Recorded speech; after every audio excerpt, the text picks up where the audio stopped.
La bitácora del vivir. Hoy día es martes 11 de abril de 2023. Lo que hoy día nos convoca, creo yo que es lo que ocurrió reciencito, que fue este beso en la boca que el Dalai Lama le da a un niño, ¿no? Y que enciende las alertas, y hay opiniones de todo tipo, y yo en esta bitácora del vivir no iba a ser menos, ¿no?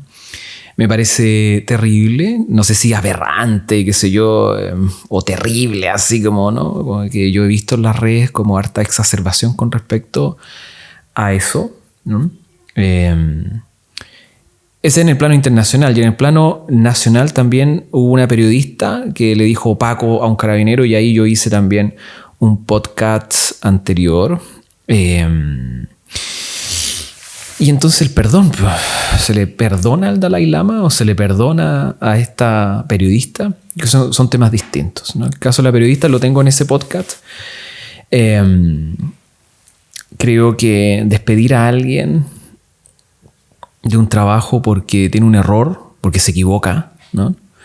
Dependiendo del nivel del cómo tú te equivoques. La opinión, porque mi hijo se equivocó el otro día y en vez de comerse un yogur se comió un flan, pero Hitler también se equivocó.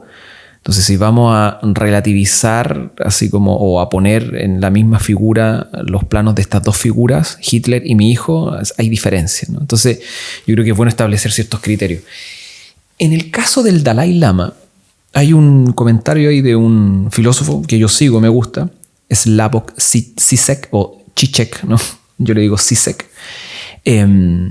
Él menciona de que en el fondo, como Dios está vivo o está vivo entre nosotros, ni siquiera desde las religiones, ¿no? En las religiones eso es una exacerbación, pero como está vivo Dios, o lo hemos hecho culturalmente permanecer vivo, es porque está todo permitido, ¿no? O sea, en el fondo, en la medida que exista Dios, en nuestra mente, en nuestras culturas, en nuestro vivir, en el fondo está todo permitido. Esa es una de las cosas que él plantea como filósofo, ¿no?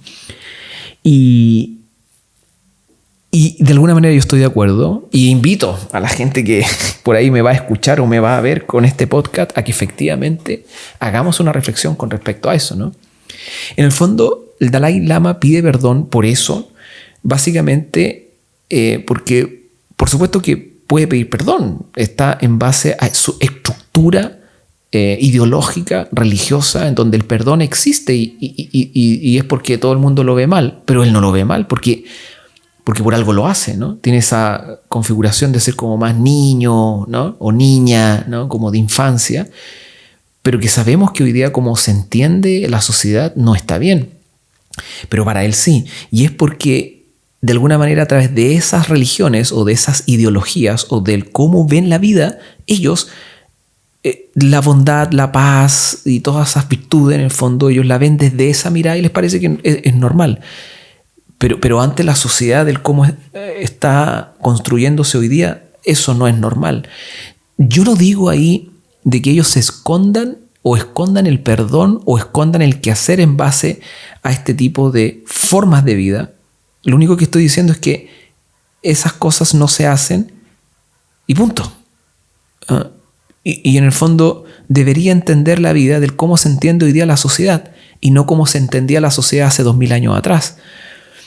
Es lo mismo que pasó con el Partido Nacional Nazi, digamos, ¿no? Tenía una estructura ideologizada que en el fondo era una religión, digamos, ¿no? Y entonces todo lo que se hizo ahí tenía sentido en base al cómo se veía lo que ellos hacían ver a las demás personas como realidad. La Inquisición lo mismo. O sea, en el fondo, olvidémonos de las ideologías, ¿no? Y de las creencias y de las religiones. O sea, no más. Basta con eso. O sea, no solamente no tiene sentido, no nos permite ir un poquito más allá, sino que nos mantiene presos en tradiciones, en costumbres que carecen de todo sentido hoy, ¿no?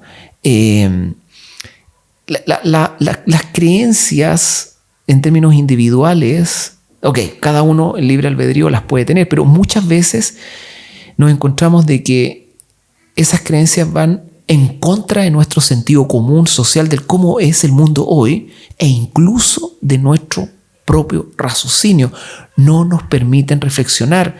Maturana lo decía, ¿con quién yo no puedo conversar? Con alguien que tenga una religión, una ideología, un dogma que te dice que las cosas son de una cierta manera y no de otra, ¿no? Y en este caso, de alguna manera, me escondo, más que esconderme, sino que desde ahí quiero ver la vida, del cómo la ve la estructura ideologizada, religiosa, que la ve o como la vemos nosotros en base a mi creencia o a mi religión en este caso. Entonces, con eso, no más. Ese es lo que quería decir, porque de verdad no quiero decir más, porque me enoja mucho que hasta el día de hoy existan ese tipo de cosas en pleno siglo XXI, donde ya debiésemos cortar. O sea, el problema hoy día no son las religiones, sino que es seguir creyendo en Dios.